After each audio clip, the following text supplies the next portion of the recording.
A card featuring notably a squirrel, another featuring a forgotten Super Bowl champion, a player everyone loves buying, but I'm kind of on the fence on, and one of the greatest players ever that is priced as kind of a joke. Thanks for joining me on this week's episode of the Cardboard Critics Sports Card Podcast, home of the Invest in These Cards Now, Cards of the Week. I'm Mr. Hollywood, and we are finally back. Apologies, my normal job has been Captain Insano lately, going back and forth between different states, but a safe card, a high-risk, high-reward card, an undervalued card, and a badass card of the week. You know the drill. And as always, the views expressed in this show are the sole opinions of me and do not constitute professional investment advice. So please make your own decisions and do your own research when buying and selling sports cards. So with that, let's get back into the swing of things, starting with our safe card of the week, and it is John Havlicek, guard for the Boston Celtics, and his 1969 Topps number 20 tall boy rookie card in PSA graded condition. Now, John Havlicek obviously made his NBA debut much before 1969, but 1969 Topps was the set that released for the first time in a long time in terms of basketball cards at the time. In a PSA 2, this card does about $40, which is down 55.6% over the past year. The PSA 4 is around $69. That is up 44.7% over the past year. The PSA 6 is $135, down 9.4%. Over the past year, the PSA 8 is $907, down 15.7% over the past year. And you can see the PSA 9 there, around $9,600. Now, 1969 Topps basketball cards, that was a 99 card set and had some incredible cards in it. Alongside Havlicek, you had Lou Alcindor, of course, Kareem Abdul-Jabbar, Lou Alcindor's rookie card, as well as you had Wilt Chamberlain in that set. You had the Big O, Oscar Robertson was in that set, Jerry West, Elgin Baylor, Walt Frazier, and more. These were also tall boy cards, so it kind of made them unique. 2.5 inches by 4 and 11/16 inches long. So that also differentiated this set and makes it a unique set in the hobby.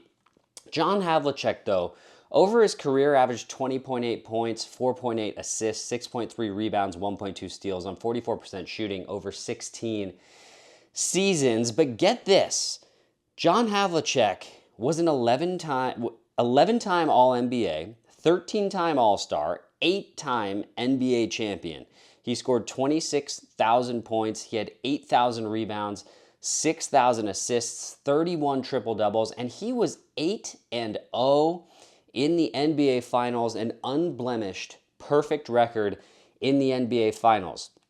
Now, I saw this stat sometime last week, but Michael Jordan, if you look at Michael Jordan's career accolades and compare them with John Havlicek, listen to this. Havlicek, 11 times All-NBA. Michael Jordan, 11 times All-NBA. John Havlicek, 13-time All-Star. Michael Jordan, 14-time All-Star. Havlicek, 8-time NBA champion. Jordan, 6-time NBA champion. Jordan had 32,000 points. Sure, that's definitely more than Havlicek's 26,000 points, but Havlicek had 2,000 more rebounds than Michael Jordan, so 6K rebounds for Jordan, 5K assists for Jordan to 6K assists for Havlicek, and Jordan had 38 triple-doubles to Havlicek's 31. Of course, Michael Jordan was 6-0, unblemished, unbeaten in the NBA Finals, but Havlicek, hey, 8-0, unblemished, unbeaten. Now, obviously, Michael Jordan was a better basketball player than John Havlicek. I'm not insinuating that Havlicek is better than the GOAT, but I don't think many people actually realize what Havlicek accomplished from a stats perspective. To go 8-0 in finals is pretty wild. Only Bill Russell and Sam Jones at 11-10 have more than Havlicek, and they did lose one, I believe. So Havlicek, it might be the highest number of unblemished titles, if I'm not mistaken. And 1969 Topps, it's an iconic set, unique tall boy cards, and to me, getting a Hall of Fame rookie card in like a PSA 8 for under $1,000, or just even a PSA graded copy at all for what, like $40 in a PSA 2, that's a major steal in my opinion. But let's move to our high risk, high reward card of the week. And this one might be a little bit controversial. And today I'm going to talk about Caitlin Clark, the guard for the Indiana Fever. I'm going to just use her 2022 Bowman Chrome first autograph in a PSA 10, as well as her Silver Prism WNBA card in a PSA 10. Over the past 90 days, her Bowman Chrome U first autograph in a PSA 10 is up 22% to $3,051. There's no sense.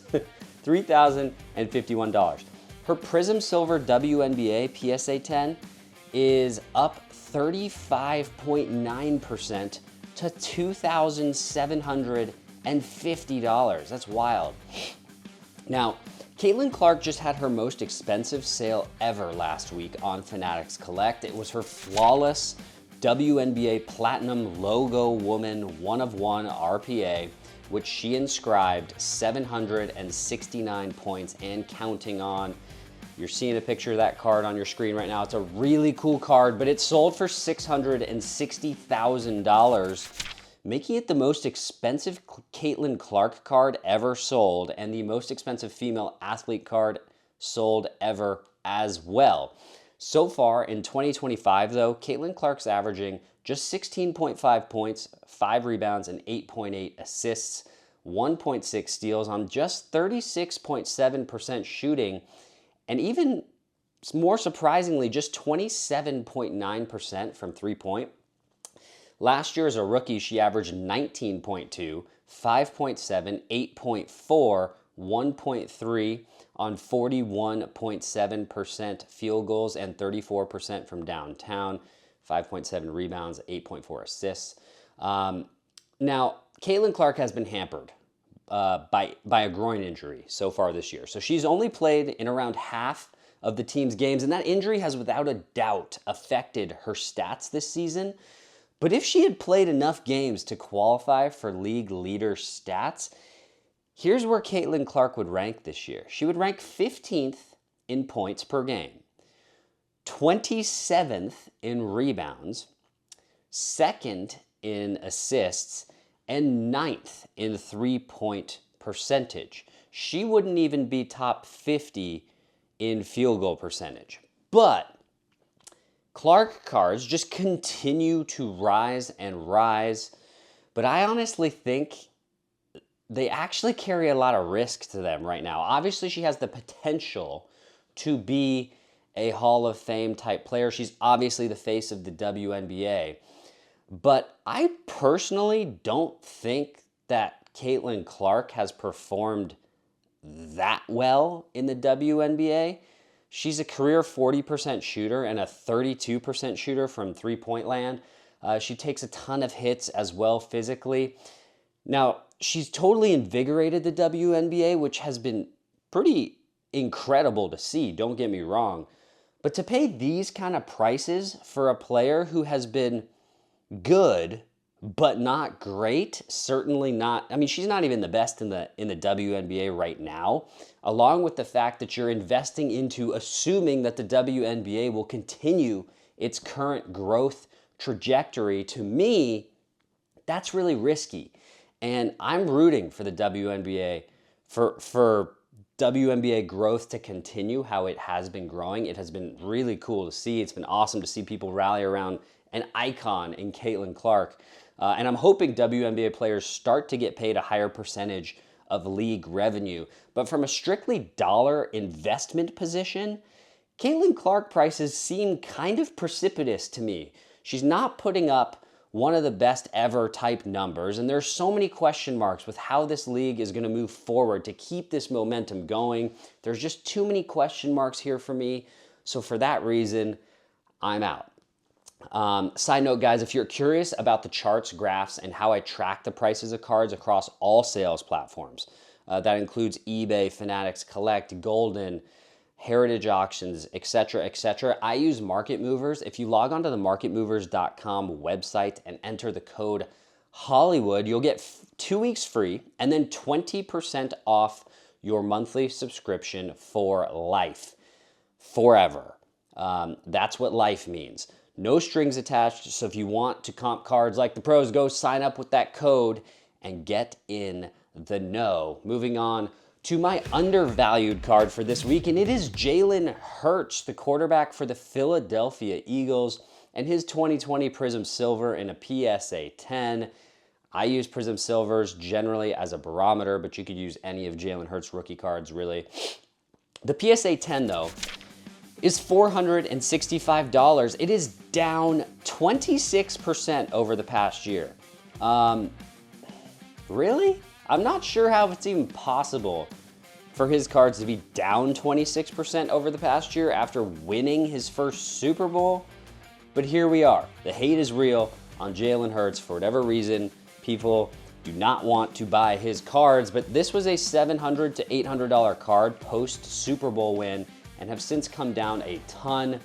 I want to take a look at these notable young quarterback silver PSA 10 prices as a comparison, and what kind of jumps out. What jumps out at you here? Joe Burrow, he's sitting at $2,000.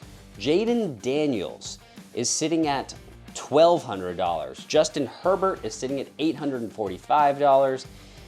And then you see Jalen Hurts there, sitting at virtually the exact same price as Bo Nix.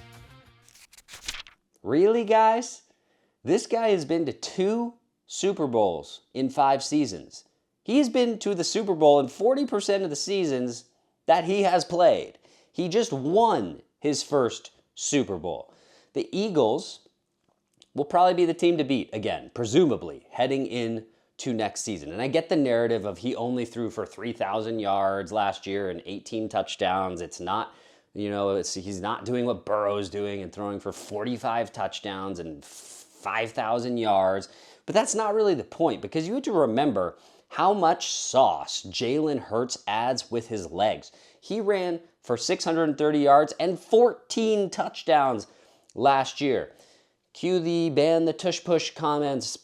It's part of the game. It was voted on. They did not ban it. So yes, a lot of those runs were 1-yard touchdown runs, but it is what it is. It's part of the game. He turned the ball over just 7 times last year, including picks and lost fumbles. And in the postseason, so far in his career, he's just put up a 10-3 touchdown to interception ratio, and he's scored 10 rushing touchdowns in just 9 postseason games. This guy is as much of a lock to throw a touchdown as he is to run one in, and that's pretty crazy when you're talking about a quarterback. I think Jalen Hurts does not get enough hype for being a dual threat quarterback. This is one of the best dual threat quarterbacks legacy-wise to the start of a career that we have ever seen, maybe that we've ever seen. I like this guy's odds of getting a second Super Bowl. If he does, $465 will not be the price of his rookie Prism Silver in a PSA 10. P.S. The NFC, probably a little weaker than the AFC, in my opinion. So I like the Eagles' chances to go deep in the playoffs. I don't like any team's chances of going into Philadelphia and beating that team in the playoffs. But let's move to our badass card of the week, and this is probably one of my favorite cards, honestly. And I'm gonna talk this week about Skip Schumacher, who played for the Cincinnati Reds, the Dodgers, as well as the St. Louis Cardinals. He also recently managed the Marlins up until last year, but is now the senior advisor to the president of baseball operations for the Texas Rangers. But we're going to look at his 2012 Topps Rally Squirrel variation. You heard that correctly, but this card is a doozy. So we all remember the 2011 NLDS between the Cards and the Phillies. When Skip Schumacher was at the plate in the 5th inning of Game 4, a squirrel ran across the batter's box. After that happened, the Cardinals won Game 4 and Game 5 before eventually going on to win the World Series. Now, the squirrel would go on to be known as the Rally Squirrel, and Topps commemorated that moment by including this photo as Skip Schumacher's image variation for the 2012 Topps release. An absolute classic. Look at that. Squirrel midair, all four legs off the ground, tail blowing in the wind, and of course you have Skip Schumacher's right cleat there and the bottom of his leg. Absolute classic. In a PSA 10, that card's around $335. It's a population 16 according to PSA. There's a weird sale of $126,000. Oh wow, not $126,000, $126 on Fanatics Collect for a 10, which, if it's true, is kind of a steal. But generally speaking, these sell over $300, and the PSA 9 is around $120. You can see a couple sales there. And really, I mean, look, it's just Skip Schumacher's shoe and the bottom of his leg, with the squirrel as being kind of the main subject. And as far as jokes go, this was one of the better ones Topps has come up with as in terms of an image variation. And if you're a Cardinals fan, I think it's a no-brainer that you have to own that card, even if you're not a Cardinals fan. That, to me, those types of cards is what the hobby is all about. But that'll wrap things up for me on this week's episode of the Cardboard Critics Sports Card Podcast, home of the Invest in These Cards Now Cards of the Week. If you enjoyed the episode, don't forget to hit that like button, comment, and subscribe to the channel down below, as well as ring that notification bell so you do not miss the next one. So until next time, I'm Mr. Hollywood. Thanks for stopping by. Mr. Hollywood out.